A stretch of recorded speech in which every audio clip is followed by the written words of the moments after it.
Hello tout le monde, c'est Colépi pour No Liking Trading, petit comeback en légende, donc j'espère que vous allez bien, je vais à mon avis faire des vidéos encore pendant le mois de juillet. Donc voilà, j'espère que vous êtes contents de la petite news, et du coup aujourd'hui, comme d'habitude, vous connaissez le programme, BTC ETH, ETH BTC, BTC Dominance, la macro américaine comme d'habitude, taux à 10 ans, DXY et marché futur US. Donc on va reparler de tout ça, let's go. Donc on va commencer directement comme d'hab par BTC. Donc j'ai repris un graphique à peu près vierge pour qu'on découpe un petit peu les niveaux qui me semblent clés sur ce graphique du BTC. Donc j'ai juste ajouté ces deux petites lignes donc que vous voyez qui représentent en fait ces deux niveaux là, ces deux high volume nodes. Donc à savoir, hop, je vais reprendre le pinceau ici et ici. Donc c'est les deux volume nodes qui pour l'instant on fixe notre range. Donc vous voyez ici ça a très vite été vendu quand on est passé au-dessus. Et ici, quand on est passé en dessous, pareil, ça a très vite été racheté. Donc c'est globalement dans ce range situé entre les 21 et 19 300 qu'on va travailler donc, pendant les prochaines semaines, prochains jours. Mais donc on va repérer ensemble les points clés, donc à savoir dans un premier temps, à mon sens, on va avoir ce niveau donc, qui représente de toute façon un high volume node, hein, que vous le voyez ici sur les 30 000. Je suppose que vous seriez pas étonné de savoir que c'est un niveau extrêmement important, étant donné que c'est par exemple sur ce niveau que ici Tesla a acheté du BTC, c'est un niveau qui était observé par tous les intervenants parce qu'il n'avait pas cédé depuis janvier 2021, donc depuis plus d'un an, et il a cédé du coup en cette année 2022 sans aucun relief, on n'a même pas eu un petit rebond ici, ça a été très très vite, ce qui a surpris pas mal de gens et ce qui a atomisé pas mal de gens. Ce qu'on voit majoritairement actuellement, je trouve, au niveau de l'order flow, c'est que chaque petite remontée est vendue. De toute façon, ça se remarque aussi sur le graphique, hein, si je passe en daily. À chaque fois qu'on essaye de faire un petit mouvement haussier, c'est très dur, c'est très pâteau. On a vraiment du mal à avoir un petit mouvement haussier un petit peu convaincant. Néanmoins, donc on a, vous voyez ici, trois points clés totalement logiques donc qui peuvent nous servir à faire du trade en swing. Donc, sachant que, évidemment, on n'est pas dans une période optimale, je sais que les scalpers de l'extrême comme Marou ou quelques potes qui sont extrêmement bons en scalping se régalent en ce moment. Personnellement, c'est beaucoup plus difficile pour moi. En fait, je suis assez mauvais en exécution pure. Voilà, instant confession. Mais en exécution pure, je suis plutôt mauvais, ce qui fait que je préfère, par exemple, prendre des positions un peu plus swing. Et j'ai le temps un peu plus gérer ma stratégie, pouvoir desserrer un petit peu à la baisse. C'est pour ça que je suis plus à l'aise en swing, bon, limite en intraday, mais c'est vraiment pas là où je performe le plus. Je suis beaucoup plus à l'aise à faire des gros plays swing. Et c'est pour ça que j'ai un peu plus de mal à traiter en ce moment. Donc, ce qu'on peut voir du coup très clairement entre ce niveau des 30 000, enfin même qui commence 28 000, je viens commence vraiment à se construire aux 28 000, 29 000. Ici, hop, je vais prendre du coup tous ces niveaux-ci, on va dire d'ici à ici. On a une immense zone où il y a très très peu de volume. Donc pourquoi il y a très très peu de volume? On pourrait répondre assez simplement, hop, je vais juste mettre là, en bleu ciel. Donc ici, très très peu de volume, donc c'est parce qu'on y est passé très rapidement en 2021, pardon, non, 2020, enfin, fin 2020, début 2021, on y est passé très rapidement, on n'a eu aucun retracement, aucun repli durant toute cette montée, et on a fini par faire un repli, mais seulement aux 30 000. Ce qui fait que, en plus de ça, quand on a traversé tous ces niveaux avec une bougie énorme comme ça, à fort momentum, donc à savoir je suis en 3D, mais vous voyez quand même que ça a été très vite, effectivement, on a du coup du manque de volume qui se crée, et ça explique le fait qu'il y ait très peu de volume, et par extension, on aura très probablement beaucoup de volatilité si on revient au-dessus d'ici. Donc ça pourrait être de la volatilité très up, c'est-à-dire que comme on est passé ici en one shot, on pourrait tout à fait revenir ici en one shot avant de retracer plus profondément. Donc voilà, c'est globalement ce niveau-ci. On pourrait par exemple attendre une clôture au-dessus des 21 000 pour aller chercher des plus hauts, hein, des 25 000, des 26 000, des 28 000. En tout cas, la seule chose que je peux vous conseiller si vous essayez de traiter en swing actuellement, ça va vraiment être ne soyez pas gourmand. Prenez des profits régulièrement, passez à break-even. Si on a un petit relief, donc à partir, par exemple, vous accumulez vers ces niveaux-là, en call option, en swing, en futur, quoi qu'il en soit, mais bref, si vous tentez un mouvement swing ici, Ne soyez vraiment pas trop gourmand et par exemple, si on arrive au-dessus des 24 000, prenez une partie de votre profit, mettez votre stop à break-even. On est vraiment enfin, on voit de toute façon depuis qu'on a salement décroché du coup, des 46 000, donc là on a eu cette descente et à chaque fois qu'on a un petit rebond, c'est vendu immédiatement. Donc vous voyez ici petit rebond, c'est vendu immédiatement, ici petit rebond, c'est vendu immédiatement, ici aussi. Ici, petit rebond, c'est vendu immédiatement. Donc vous voyez, il faut vraiment essayer d'être très conservateur, vraiment pas être trop gourmand. On est dans un marché de return of the money et pas de return on the money. Donc c'est quelque chose qui m'a été dit que j'ai trouvé assez intéressant. Le but, c'est déjà de faire de la conservation de capital. Donc voilà, mon avis sur BTC, les points clés sont relativement clairs. Maintenant, pour de l'exécution, il va falloir checker tout ce qui est CVD, toutes ces choses-là, ou être un peu moins pixel, trouver des entrées un petit peu moins précises, essayer de DCA à la baisse, par exemple, si vous êtes à l'achat, ou DCA à la hausse, ici, si vous voulez short. Mais voilà, en tout cas, les points qui me semblent indispensables. On commencera à se méfier au niveau des 28 000, mais en tout cas, ici, forte volatilité attendue. On va maintenant passer sur le TH qui, de toute évidence, est plus faible que le BTC. Donc, pourquoi il est plus faible? Bah, de toute façon, ça se remarque juste à cette période-ci, en fait. Donc là, je suis sur ETH, on voit qu'il n'a pas réussi à marquer un petit sommet plus haut que le précédent, à montrer une certaine volonté acheteuse, ce qui s'est traduit par une baisse encore plus violente. En plus de ça, la capitalisation de l'Ethereum est évidemment beaucoup plus faible que celle de BTC, ce qui fait qu'il prend les secousses un peu plus violemment. Donc vous voyez ici vraiment weak, cette petite descente, elle était vraiment vraiment faible, tandis que le BTC, lui, est au moins resté droit. Même si l'issue est la même, ça prouve que cet actif est quand même relativement plus faible que le BTC. Ceci étant dit, on a du coup notre premier HVN ici, hop, que vous voyez que j'ai déjà noté en fin de compte, sur les 1200, donc c'est notre niveau de résistance principal, de toute façon ça se voit également ici, on l'a travaillé à 2 reprises, et on est, pour le moment, tant qu'on passe pas au-dessus, c'est compliqué de voir un relief plus puissant. Cependant, comme sur BTC, on a ici une très large zone, hop, je me suis planté, entre ici et ici, on a vraiment des volumes qui sont beaucoup plus faibles, et ça devrait se ressentir au niveau de la volatilité. Donc on peut potentiellement attendre de faire une belle clôture au-dessus d'ici, et essayer de profiter du mouvement entre ces deux niveaux, mais encore une fois, de toute façon, c'est comme le BTC, on est sur des actifs à risque, le marché n'est pas propice à l'expansion des actifs à risque, donc il faudra pas être trop gourmand et profiter de chaque rebond pour alléger un petit peu votre position, histoire de dérisquer un maximum. On est vraiment dans un marché assez compliqué, ETH est encore plus à risque que BTC, donc c'est encore plus compliqué pour lui, et il faudra réellement pas être trop gourmand, prendre ses profits régulièrement et rapidement.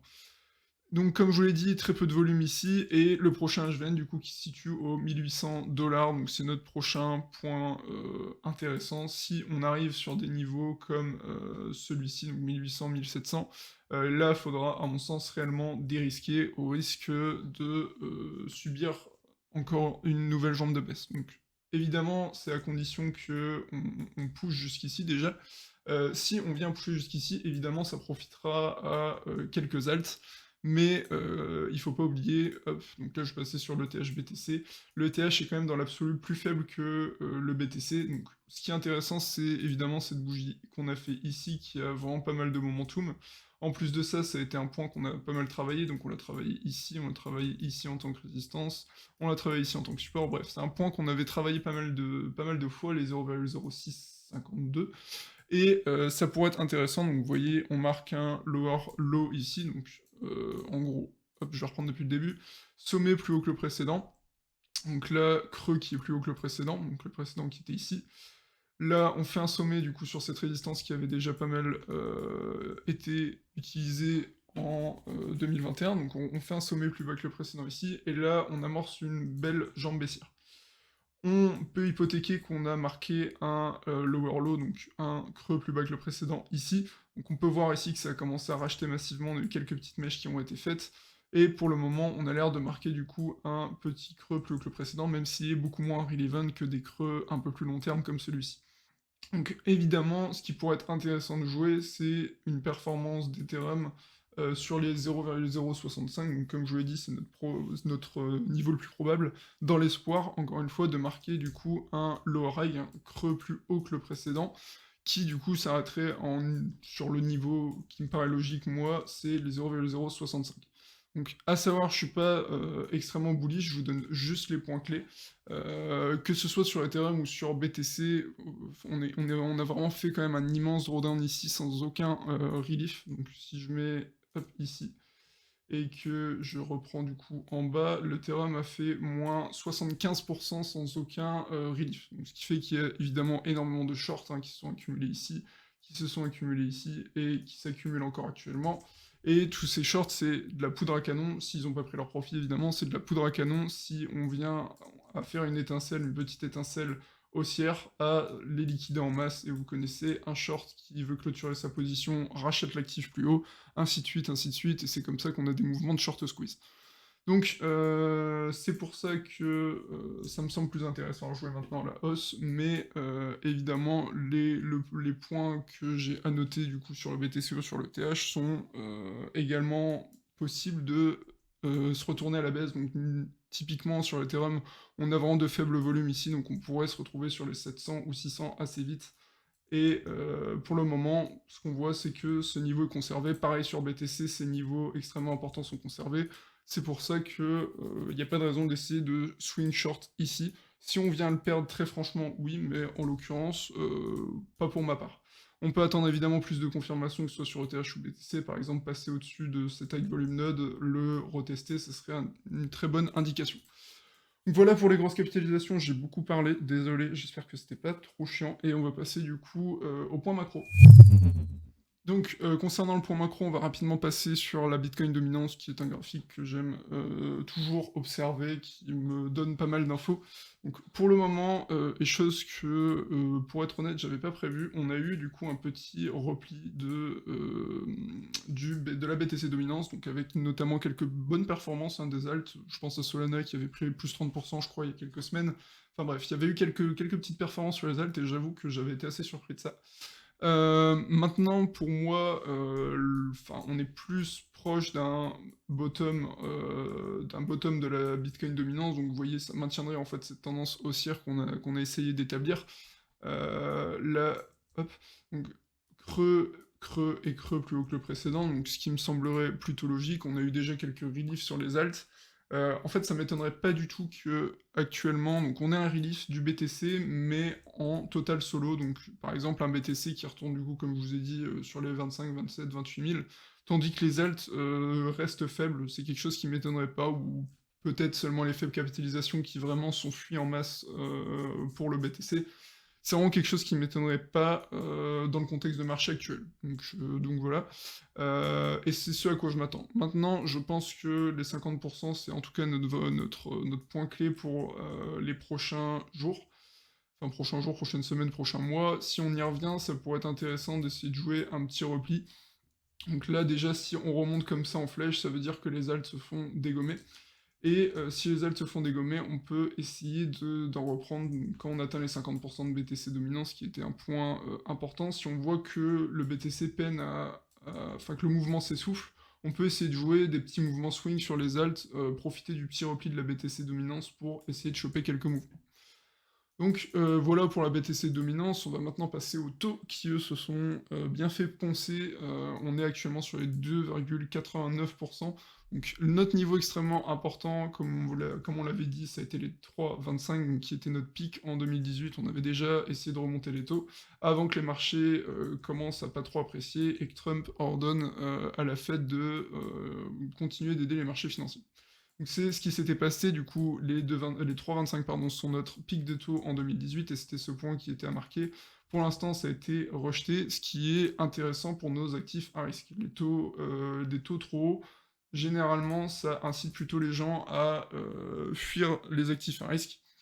Et c'est pour ça que ce repli est vraiment plaisant, surtout. Je pensais vraiment pas que ça allait se replier autant, je pensais qu'on allait range entre les 3,25 et les 3, mais ça a été beaucoup plus violent que prévu, ce qui est du coup une bonne nouvelle dans l'absolu, pour nos actifs à risque, encore une fois, donc crypto-monnaie et indice US. Donc ça c'était pour les taux US. Maintenant le DXY du coup, donc l'indice de force du dollar qui est, généralement directement corrélé au taux, il a, pas mal gardé sa force. Donc pour ceux qui auraient pas trop suivi, j'ai fait un petit message, sur mon channel sur No Liking Trading, donc allez checker. Mais j'avais expliqué que, les États enfin la BCE vendait des, obligations d'État de tête, il me semble que c'était France, Allemagne et néerlandaise pour racheter, des obligations Grèce, Italie et un autre pays. Donc c'est pour ça que, à mon sens, le DXY, peut se permettre de se maintenir autant. Donc c'est pour ça l'euro continue de faiblir à cause de enfin à cause ce genre de décision fait faiblir l'euro et par conséquent, on peut voir que le DXY, lui, reste plutôt bien en place alors que les taux se replient, ce qui est normalement illogique. Bon, j'espère que j'ai été clair, c'est pas très facile à vulgariser, mais en gros, pour l'instant, le DXY est encore vraiment strong et c'est, on peut dire partiellement, la cause, et partiellement en tout cas, le fait que la BCE agit de la sorte. Et on pourrait du coup, hop, s'attendre, pareil, à un petit repli, hein, ce qui serait logique avec les taux. Donc faut espérer dans un même temps que l'euro USD, donc l'eurodoll, reprenne un petit peu. Donc là, c'est ce qu'on voit aujourd'hui, reprend un petit peu, mais ça reste très gentil. En tout cas, ce point des 1,03, il a été vraiment, encore une fois, parfaitement tagué. Et c'est assez intéressant d'observer ça. Donc voilà, pour les taux plus DXY, c'est du coup globalement ce qui se passe. Si le DXY commence à faiblir, là c'est intéressant pour nous. On a du coup un petit double top à chaque fois qu'on passe au-dessus des 105, 50, c'est là où on vend pas mal. Donc personnellement un petit repli, ça serait encore une fois une bonne nouvelle pour nos actifs à risque, mais pour l'instant rien n'est joué et on n'a aucune preuve en tout cas sur le graphique que, que ça commence à céder. Pour terminer, hop, les marchés américains qui sont fermés aujourd'hui, il me semble que c'est l'indépendance day aux USA. Pour moi, on a du coup toujours à peu près les mêmes points clés, donc qui sont matérialisés par les petites lignes que je vous ai mis ici. La ligne pointillée, c'est pour signifier du coup une résistance en tant que, enfin, purement graphique, tandis que les autres lignes, c'est vraiment pour des résistances, mais affichées par le volume profile. Donc là, vous voyez une résistance ici, donc là, ce niveau a tenu, ce qui est intéressant, et ici, c'est une résistance qu'on a travaillée, mais qui est juste purement graphique, il n'y a pas particulièrement de volume sur ces niveaux. Donc, si on arrive à venir vers les 3850, on devrait avoir une accélération très rapidement sur les 3 915, 932, donc tous ces niveaux-là qui ont déjà été rejetés, vous voyez. Et si on vient à passer au-dessus, on a dans un premier temps le point de contrôle de mai sur les 4031, donc qui en plus nous permettrait de clôturer le gap. Donc là, c'est les marchés futurs US, mais si je prends du coup le SPX classique ici, 4021 et 3954, ça représente un grand gap. Donc vous voyez ici, hein, ces deux bougies, elles sont très très loin. Et il n'y a pas eu de reprise ici, on n'a pas su clôturer ce gap. Et ça pourrait être du coup une target intéressante. Donc évidemment, si on vient jusque là, ce sera très probablement bénéfique pour notre BTC. Et ça serait du coup intéressant, les 4050, hop, les 4050, je peux vous les annoter ici. Ça peut être du coup notre niveau intéressant pour essayer de clôturer des positions donc, sur BTC, sur les grosses capitalisations, à voir si les alts suivent le mouvement, c'est ce qui m'inquiète un peu plus. Mais en tout cas, voilà. Et ensuite, en nœud de volume, le dernier, on va dire que ce serait les 4160, 4120, mais honnêtement, ça m'étonnerait qu'on aille chercher jusqu'ici, ça me paraît vraiment fat à aller chercher comme niveau. Donc voilà, j'espère que j'ai été clair au niveau de la macro. Si vous avez des questions, n'hésitez pas, je peux vous envoyer des liens, je peux vraiment vous donner un coup de main. Je vois que c'est relativement rare que j'ai des questions, en vrai c'est dommage, il n'y a vraiment pas de souci, je suis vraiment dispo pour répondre à vos questions. Donc voilà, on va maintenant passer aux alts que vous m'avez demandé sur le Discord. Alors, on va maintenant passer aux alts que vous m'avez demandé sur le Discord No Liking Trading, que je vous invite évidemment à rejoindre si ce n'est pas déjà fait, vous trouverez le lien dans la description. Donc, ça tourne un petit peu en boucle les alts que je fais dernièrement, pour répondre assez simplement, et on le verra de toute façon avec Avex, la majorité des alts ont l'air vraiment vraiment faibles actuellement, et ne méritent à mon sens que peu d'intérêt.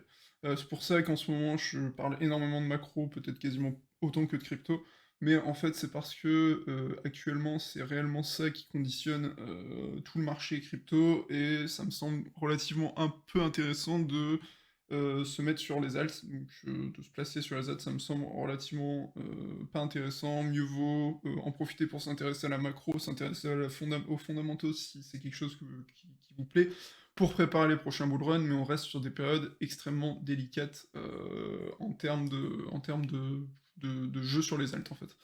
Bref, ceci étant dit, on a le sol par contre, qui, me paraît assez intéressant, donc qui me paraissait déjà assez intéressant il y a quelques semaines, je crois qu'on en avait parlé. Donc le fait est que c'était ici, donc la dernière fois qu'on en a parlé, on était ici et je vous avais dit que le niveau, vraiment clé à mon sens sur sol, c'était ce niveau du coup des 38 qui avait une bonne confluence d'éléments, à savoir que c'était un avec volume node, c'était un niveau horizontal, et je sais pas pourquoi il y a une trendline d'ailleurs sur mon graphique. Donc c'était HVN, c'était un niveau horizontal, et en plus on avait réussi à passer au-dessus de du coup ce point of control ici de cette année 2022, et en plus de ça, on avait du coup ces moyennes mobiles qui devaient jouer le rôle de support. On avait du coup énormément de confiance sur ce niveau des 38 et pour moi c'était clair que, c'était le niveau à conserver, donc personnellement je suis sorti de mon trade, donc voilà, j'ai pris ma petite pomme. Mais, à mon sens rien n'est perdu, c'est juste qu'on manque cruellement de confirmation ici, donc personnellement ce que je voudrais voir pour repasser à l'achat sur sol, c'est à nouveau revenir au-dessus de ces 38, cette fois-ci plus durablement, dans l'espoir d'aller chercher cette fois-ci les 51 ou les 60. Donc en tout cas, je vais pas être trop greedy, une fois que, je peux prendre un petit peu de profit et passer mon stop à break-even, je le ferai. Là, du coup j'étais rentré, j'avais assez de confluence pour rentrer dans le trade. Il s'avérait que, ça passait pas et que j'ai pris ma pomme. Maintenant, c'est tout. Par contre, c'est toujours un actif que je garde à l'œil parce qu'il me paraît très très intéressant, notamment contre le BTC. Vous avez vu, petite transition en légende là. Contre le BTC, du coup, il a vraiment fait un très très beau chemin. Donc là, sur le BTC, toute cette période-là, il a vraiment vraiment bien grappillé. Donc contre le BTC, il a vraiment super formé. Donc je vais vous donner un ordre d'idée plus précis. Il a fait plus 85% face au BTC. Donc on peut rapidement voir que c'est un actif très intéressant à surveiller, bah, notamment parce que dans ces périodes assez difficiles, notamment pour les alts, quand on essaye de spéculer du coup sur les alts, personnellement je vois aucun intérêt à m'y exposer si l'alt est plus faible que le BTC. Donc c'est pour ça que c'est vraiment ce que je cherche en priorité, et là c'est ce que me renvoie Sol personnellement, c'est une alt qui est assez forte et qui a tendance à super former le BTC. Donc même avec ce repli, pour l'instant ça reste très très propre, et voilà. Donc les points clés, on a pour le moment bien réagi sur ces niveaux. Maintenant, donc c'est les niveaux qu'on avait annotés déjà précédemment, vous pouvez revenir sur les précédentes vidéos où je parle de Sol, ce niveau était déjà annoté. Donc contre le BTC, pour moi, le prochain niveau logique, ça serait déjà dans un premier temps d'aller chercher du coup ce niveau des 20 356, donc on a presque été chercher, mais on n'y a pas encore été. Et si vraiment le sol se montre d'une grande force, donc je peux dézoomer potentiellement un petit peu, mais ouais, forcément là ça va me le mettre en beaucoup plus bas, parce que les gens accumulent ici. Je vais me mettre ici pour voir ce que me dit le VPVR, et on peut voir ici, c'est à partir d'ici qu'on commence à vraiment avoir du volume. Donc on a des niveaux assez intéressants pour Sol, personnellement c'est un actif qui m'intéresse, donc je vous ai expliqué pourquoi, c'est pour sa bonne résilience face au Bitcoin. Maintenant, à voir ce que ça va donner par la suite, et comme je vous ai dit, moi j'ai toujours peur, donc j'ai fermé le graphique de la BTC dominance, mais j'ai peur d'un nouveau rallye du BTC en solo qui dégommerait bien les alts et qui ferait remonter la Bitcoin dominance. En tout cas, toujours est-il que Sol est le seul actif alt qui m'intéresse en ce moment. Donc on va maintenant passer au Avalanche. Donc le Avalanche qui est aussi un peu propre, qui donne aussi quelques signes de vie. Seulement, donc, je vous l'ai dit précédemment, je m'inquiète un petit peu d'avoir un nouveau rallye de BTC en solo, et j'ai pas non plus envie de m'exposer à 200 alts différentes, parce que je juge que c'est pas la bonne période pour faire ça. Donc c'est pour ça que personnellement j'ai privilégié Sol, mais le Avalanche peut être aussi un play tout à fait pertinent.